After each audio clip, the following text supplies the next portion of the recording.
ডিম খেতে পারেন না? না, খাইতে পারেন।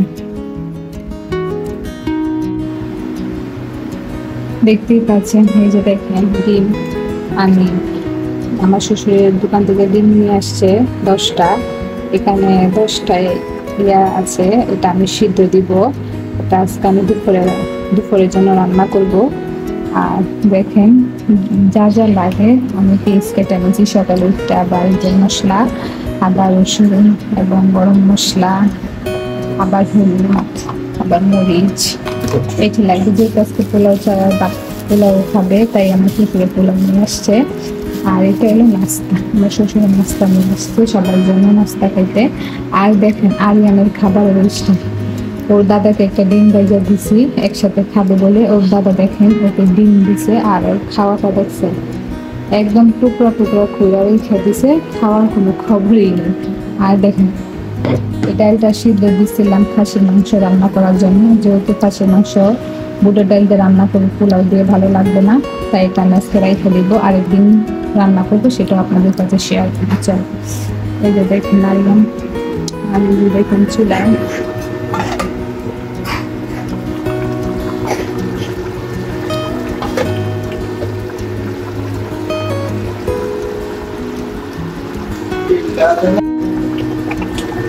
যে দেখেন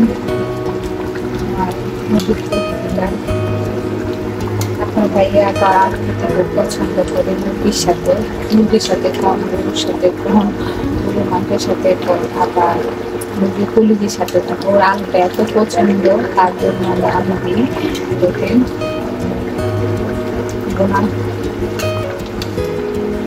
বোনা করতেছে। এই যে দেখেন আলু একদম তেলের ডাল সাথে কারণ যেহেতু আলু দিচ্ছি সিদ্ধ দিয়ে লাগবে, এটা আরও রান্না হবে।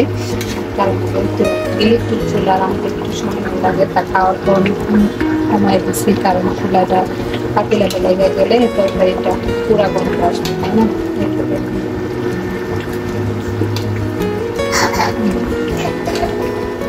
ঠিক আছে,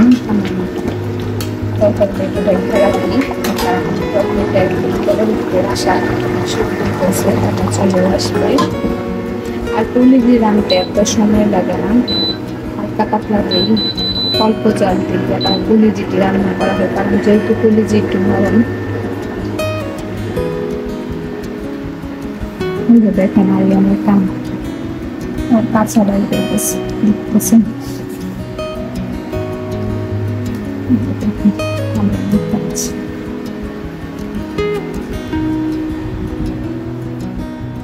দেখেন আমি আবার সকাল সকাল ঘুম থেকে উঠে পড়ি, কারণ যেহেতু সকাল সকাল ঘুম থেকে আমার আগের থেকে অভ্যাস। আমি যত রাত দেরি করে উঠি না কেন, রাত দেরি করে ঘুমাইনি কেন, তারপরও আমি সকাল সকাল উঠে পড়ি, কারণ এটা আমার অভ্যাস। দেখেন যেহেতু কালকা রাত্রে আকাশ এত ঝিলকাইছে, এত অবস্থা যে মনে হয় যে বৃষ্টি পড়ে যাবে। দেখেন আর সকালটা দেখেন এত রোদ উঠে, দেখেন দুটা মাদ্রাসার পোলাপান ছাদের উপরে দেন কত দুষ্টামি লাগাই দেখেন। এসব দেখতে ভালোই লাগে মাদ্রাসার মানুষগুলা।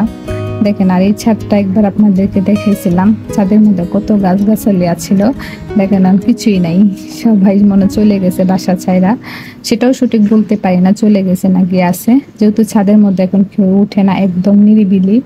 দেখেন একদম নিরিবিলি। এই যে দেখেন এই যে একটা ছোট্ট একটা গাছ দেখতেছেন না, এটা কি আর গাছ জানেন? মিষ্টি কুতুর গাছ। এত সুন্দর করে ফুল ছাড়ে, দেখেন কত সুন্দর লাগতেছে, একদম সবুজ হয়ে গেছে। আর দেখেন কত সুন্দর। আর আরিয়ানের কাজ দেখেন, আরিয়ানে এই যে দেখেন কেক আছে গড়ে, কেক খাবে না। আবার দেখেন ওর দাদা রুটি দিছে, ডিম দিছে, সেটাও খাবে না, ও কাঁচা ডাল খেয়েছে। ওর খাওয়া দেখছেন। আর বলুন আমার আরিয়ানের কয়দিন আগে অসুস্থ ছিল, অনেক শরীর খারাপ ছিল, এখন যে একটু সুস্থ হয়েছে। দোয়া করবেন আমার সন্তানের জন্য, যেন আমি আমার সন্তানকে মানুষের মতো মানুষ করতে পারি, যে সময় সুস্থ সবল থাকে। দেখেন আমার সন্তান ভালো, এখন আপনাদের ভাই অসুস্থ হয়ে গেছে, রাত্রে থেকে অনেক জ্বর, তাই তাকে হালকা পাতলা রাত্রে খাওয়ায় তারপর ওষুধ খাওয়াই দিলাম। যেহেতু এটা হইলো গরম ঠান্ডা, কারণ সামনে প্রচণ্ড শীত আসবে, তাই এটা একটা গরম ঠান্ডা, এই যে গরম আবার একটা ঠান্ডা, সেই ঠান্ডাটাই লাগছে বাপের আর পোলার। বাপ অসুস্থ হয়ে গেছে, এখন পোলা ভালো হয়ে গেছে। তার জন্য আমার পরিবারের জন্য সবাই দোয়া করবেন, সুস্থ থাকতে পারি।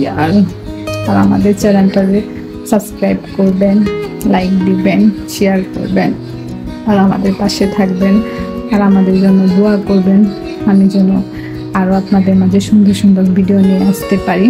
আর এটা হলো আমার ঘর, ছোটোখাটো একটা ঘর, দেখতেই পাচ্ছেন। আমার মন মতো আমি একটু সাজিয়ে নিয়েছি। আর এটা হলো আমার ভাবি, বড় ভাইয়ের বউ, এটা আমাকে গিফট করছে আমাদের বিবাহবার্ষিকী।